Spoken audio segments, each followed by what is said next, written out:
About her successes. Take it away. Yes, I'm Amanda McCormick from the Film Society of Lincoln Center, and if you're unfamiliar with our organization, we present a year-round programming of films, new films, revival films. We do the New York Film Festival, and with MoMA, we do New Directors, New Films, which is in late March. On the web, we're not so forward-thinking, really. We're kind of a little bit behind the times. We're a nonprofit. We're afflicted by low budgets. I joined the institution relatively recently. Let's see.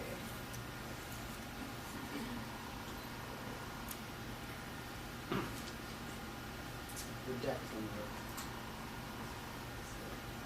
Okay, here we go. So I joined the institution relatively recently, and basically what I'm going to talk about today is how we use social media to get our message out there without having a lot of money to spend. Okay. Or,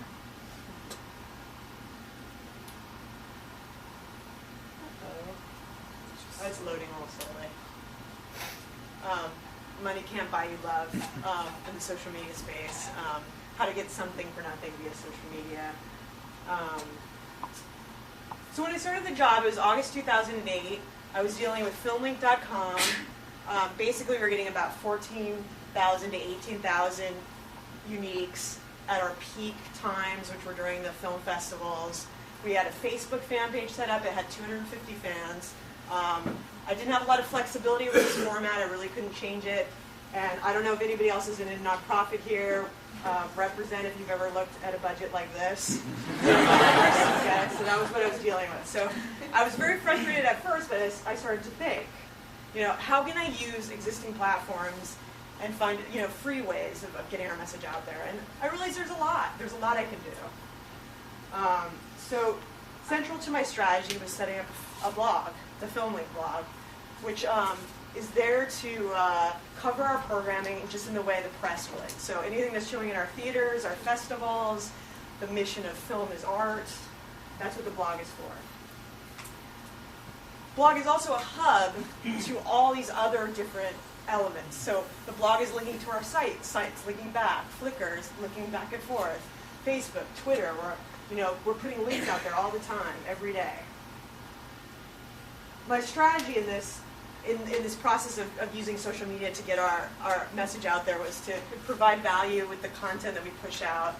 I really want to echo Victor when he said that, with Twitter he tries to talk about things that are happening outside the walls of the museum, and I think that's essential. You don't want to just be pushing your own mission. You want to be getting that a little bit larger. Convey your passion in everything you do in social media. And homage to Glengarry Glen Ross, ABL, always be linking back to your own stuff and to other people's stuff. That's really just the currency. And really just to use all those different platforms and concepts to make sure that those links are constantly going out there. We've had fantastic results with the strategy. I mean, this is our Facebook growth here, from 250 to almost 1,500 today. So that's only in a few months. Traffic to our website is up as well. So in conclusion, the benefits to that sort of hub strategy, using a blog to send out links back and forth to all these different social media platforms, huge traffic enhancement in our case, obviously increasing the number of links, getting that higher Google rank, getting the better traffic and the better authority. But I think there's also amorphous measures, just enhancing your community participation, getting more people involved that can comment on your blog, that can interact with you on Twitter, and enhancing relations with other institutions, I think, is another great thing. I mean, I think you're seeing all these institutions, Brooklyn Museum, they're spearheading projects like Wikipedia Let's Art.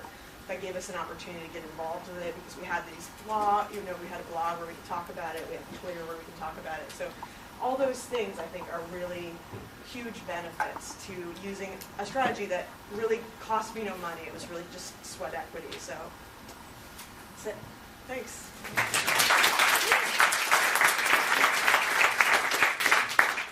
You were the first presenter to finish in less than 5 minutes. I was like,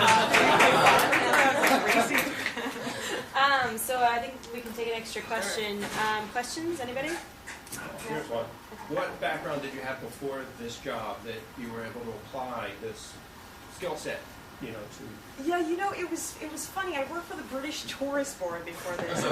They were always pushing me to use social media, and I was definitely very skeptical of it at first, but I spent so much time just exploring these different things that it gave me a great knowledge base that didn't work particularly well there. Like if you look at what we did on Facebook there, it wasn't so great, but here it just really allowed me to really take it to a new level. So, yes. Yeah, with success of social networking and a zero budget, what have the executives at the museum finally said, great, you don't need any more money, we're not even going to consider putting this in the agenda? Is that hindering the possibility of getting more money? I don't think so, because when you look at our site, filmlink.com, like obviously it's like a decade back maybe. We're in dire need of a full site upgrade.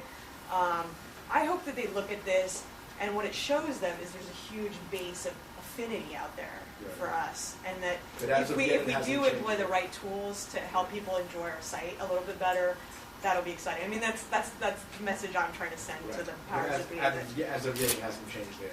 I think it's working. I mean, I think it definitely makes a strong case that there is this real interest out there. I mean, our traffic wouldn't have grown the way it did if there was an interest that we're not tapping into, that we just tip of the iceberg with this free social media strategy. So,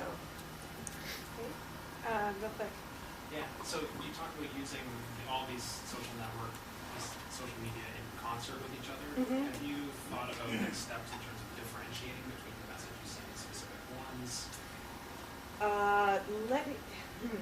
That's a really interesting question. I guess I think about Facebook as maybe being a little bit younger. I know that there's a feeling that a lot of the people on Twitter are also in the industry. Do other people feel like that sometimes?